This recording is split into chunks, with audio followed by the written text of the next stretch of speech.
The evidence is going to show. This is the first impression jurors received of Ronnie Oneal, the Riverview man charged in a gruesome rampage that killed his girlfriend, his young daughter, and nearly killed his 8-year-old son.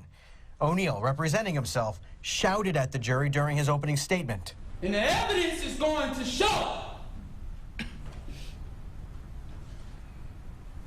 that law enforcement tampered with evidence. But the state says evidence is indisputable, that the only person responsible for the violent attack on his family is Ronnie Oneal. And it starts with a 911 call from Kenyatta Barron, Oneal's girlfriend. She made that call with fear in her voice. Kenyatta can be heard pleading for her life. Prosecutors say by then she'd already been shot. And while the recording continued, they say Oneal can be heard beating her with a shotgun.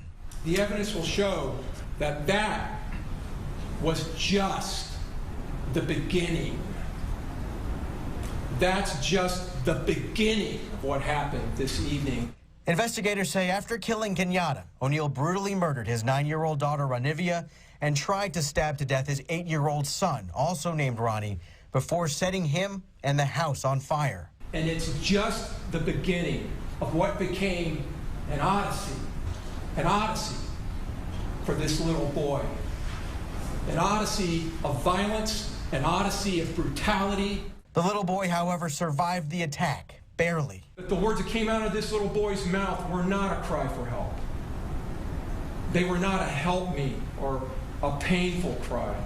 They will tell you the first words that came out of this little brave boy's mouth. My daddy killed my mommy. The evidence is going to show my son did not see me murder his mom. The evidence is going to show he did not see me shoot his mom. And Ronnie Oneal has indicated that he plans to argue that he acted in self-defense. Meanwhile, his son, Ronnie IV, is expected to testify in this case. Right now, he's 11 years old at this point. This happened 3 years ago. And he is going to testify in the coming days. Chris? 11 years old and saw things as an 8-year-old that no one should ever see, and will now be on the other side of possibly putting his father away for life or more. A lot to come on this trial here as it just gets underway. Aaron Mesmer live for us in Hillsborough County.